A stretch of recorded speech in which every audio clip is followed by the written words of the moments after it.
my mom, this is always an example I give. My mom is maybe the most apolitical person in the world. She's adorable. She's a young 65. She's smart. But she confessed to me, she said, I do not know a lot about politics. And when I was in my 20s and I was married to your father, who was a Republican, she registered as a Democrat. And he got very mad at her. And she didn't understand why, because she said, I just always heard that we were a democratic society. So I thought I had to, as an American, sign up as a Democrat. And I wanted to laugh because it was so innocent.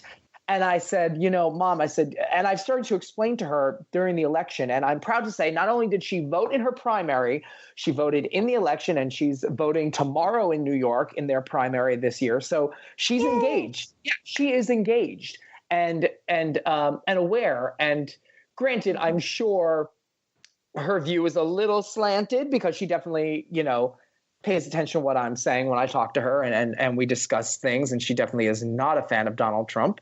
But yet one of her closest friends voted for Trump. And they're still good friends. And I still see this person. I'm very cordial and all that. But I did say to this person's face, I love you and you're a great friend to my mom, but you voted against me. You voted against decency. You voted against everything you say you're about. It makes no sense.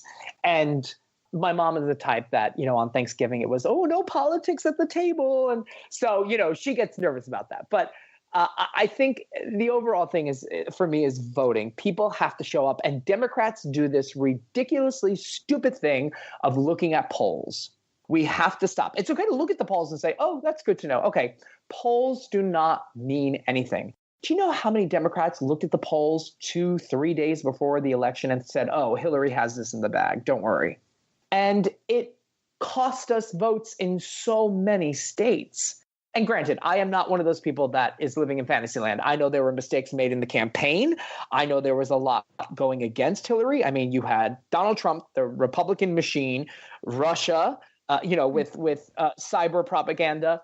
You had the Bernie or bust crowd like Susan Sarandon. And you had people who were just apathetic and, oh, I don't like her, because even though they're Democrats, they've heard the rallying cries of the Republicans bullhorned so loud about her over the years, they just accepted them as fact. And so I am so concerned that with the midterm elections, all of this talk of the blue wave and all of this talk of, well, these polls are looking great, that Democrats will not show up. And I am imploring and begging every Democrat, not only do you have to show up, you need to be that cheeseball who knocks on your neighbor's door, who calls your friends or texts them and said, did you go vote yet? Because it is that important. I did it in the primary here in California. I texted, I think it was like 150 friends, a cheat sheet. I said, this is just my opinion of who I would vote for if you need it. And so many said, thank you. I didn't have the time to do this, so I wasn't going to vote.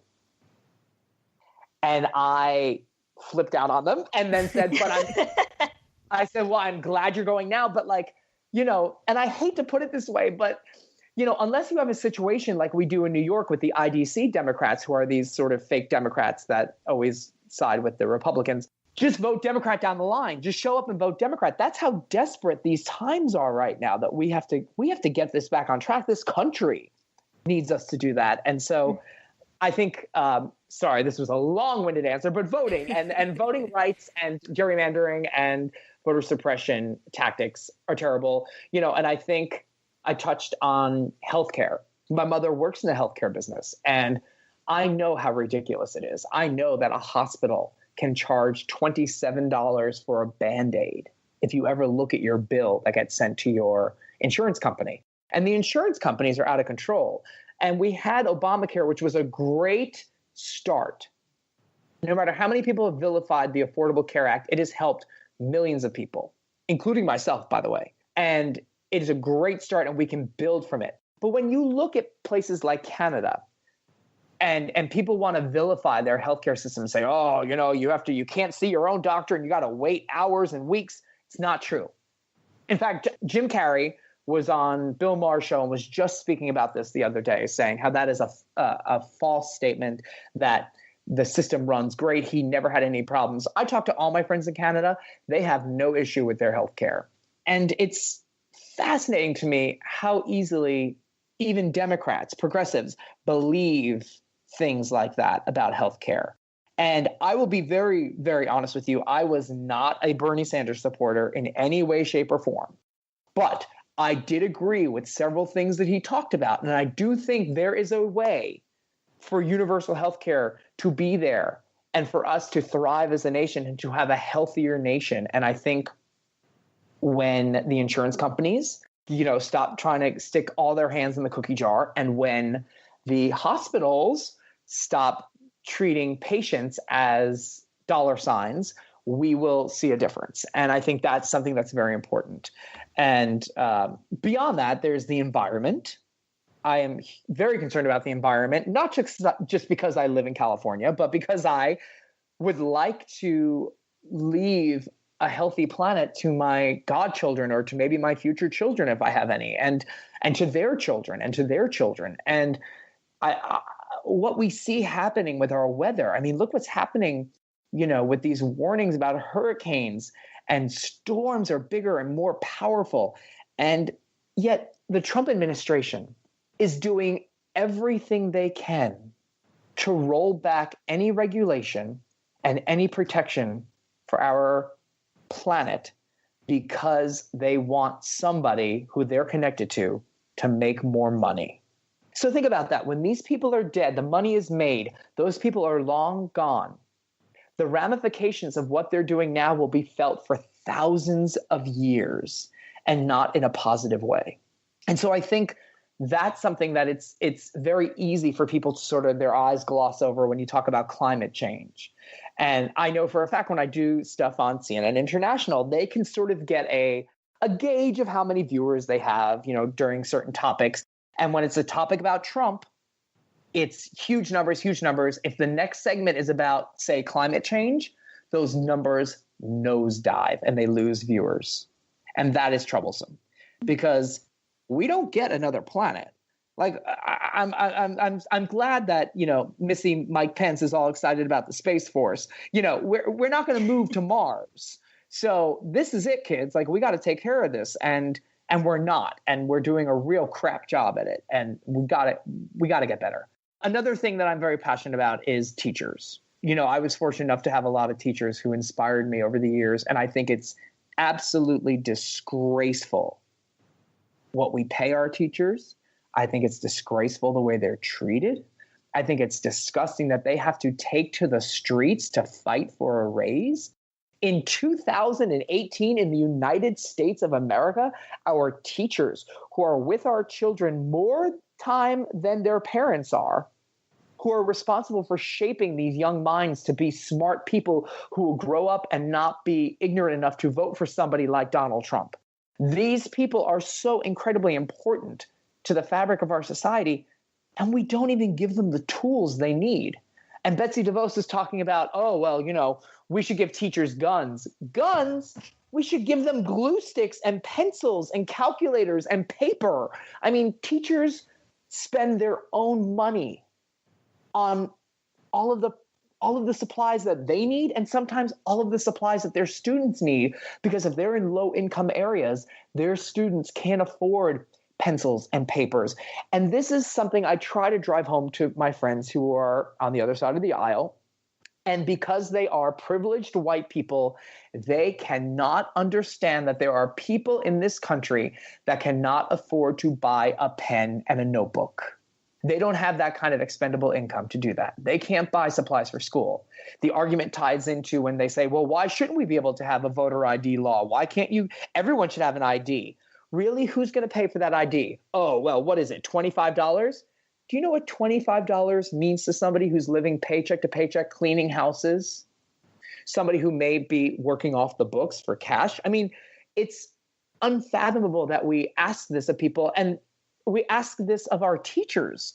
And our teachers, sometimes they have to take 2 and 3 jobs just to afford housing. And to me, that is one of the biggest disgraces in our country. And it drives me insane. I talk about it incessantly, and I think people are sick of hearing me talk about it. But I am a big fan of teachers and a big supporter of teachers, and I'm a big fan of nurses, and I'm a big supporter of nurses. I come from a long line of nurses, and and this ties into my final point I'll make, since you said choose four. I am a big supporter because I come from a family of first responders. Yesterday was September 11th. I've publicly told the story that I had a family member who was a firefighter, Gerard Nevins, who died rescuing people on 9/11. And the 9/11 Museum at one point had his fireman jacket on display, and it says Nevins on it. And it is the most bone-chilling thing for me to look at. It's very, I haven't been able to put into words what it makes me feel like to see my name on there. And because I come from a family with a lot of police officers and firemen and, very blue collar jobs, I am very outspoken about the problem with racial inequality in this country and the fact that our police force has a huge issue with racial inequality. And I take a lot of heat from it from friends back home, from family members, but I stand my ground, pun intended, I guess. You have to be deaf, dumb, and blind to not see what is happening in this country. The advent of cameras on phones is now the eyewitness that we needed all these years. This has been going on for years and years, but now we have video of it. Even something as innocuous as people, saying you have to leave the pool, you're not a resident, when really they're saying you're black, we don't want you here. And the cop comes and said, well, you don't have a card to get in here. And they do, and they prove they do, and it's still an issue. We've seen this repeatedly. We see police brutality against unarmed black men. And a lot of these people who I talk to say, well, those black men, some of them were selling illegal cigarettes and some of them were doing. Okay, great. So let's take into context the sort of circle of what happens in these cultures, where if you were born into a family where maybe there is drug use or drug sales or violence or gun use or any of that stuff, it's this vicious cycle that is hard to get out of. And so, yes, maybe someone like, was it Eric Gardner who was selling the cigarettes? And that was the I Can't Breathe case. People said, he was selling cigarettes illegally, so the cops choked him. I've watched that video 100 times. That cop was completely out of line. You have to look at this and say the problem is in the training. We need better sensitivity training for our officers so that they can learn to override the inherited racism that they don't even realize they have. And as somebody who grew up in Queens, New York, which is 15, 20 minutes outside of Manhattan by train, I will tell you there is inherent racism running rampant.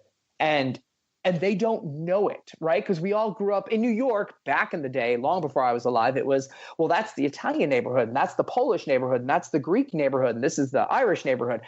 And I remember in our neighborhood in Flushing, it was very Irish, Italian, Greek. And then the Asian population started moving in because they were smart. They saw that it was there was a subway that connected directly to Manhattan. They bought up property. They opened their own restaurants. And I remember the resentment from family members, neighbors. I remember the racial slurs. And I remember being a young kid and knowing that that was not cool. And I also spoke up. I said, you sound ignorant. Here, these people are bringing their culture to your neighborhood. You should be thrilled that you get to experience a new culture. Sure. Does it not appeal to you that they have fried duck hanging in the window? Great. Okay, that's not your thing, but that doesn't mean you have to hate them or make fun of them for it. And it's become an issue that is undeniable. And now we have the whole take a knee controversy. And the fact that Republicans have been, and Trump have been masterfully able to take African-American football players taking a knee to speak out and bring attention to police brutality against black men. For them to be able to take that and spin it into it's anti-American, you're against the flag, you're against the anthem, you're against vets, you're against our troops. I mean, it is so insulting to our troops who are literally fighting so that people can take a knee and use their constitutional right. And people say, well, they shouldn't be able to do it at work, blah, blah, blah. Yeah, well, guess what? They also shouldn't be get paid millions and millions of dollars to catch a pigskin ball. But they are. And this is their platform. And they are brilliant because they knew they had a gazillion eyes on them. And if they did it, they would have the conversation. And, Colin Kaepernick has started this conversation. And and I am thrilled that companies like Nike are standing with him. I'm thrilled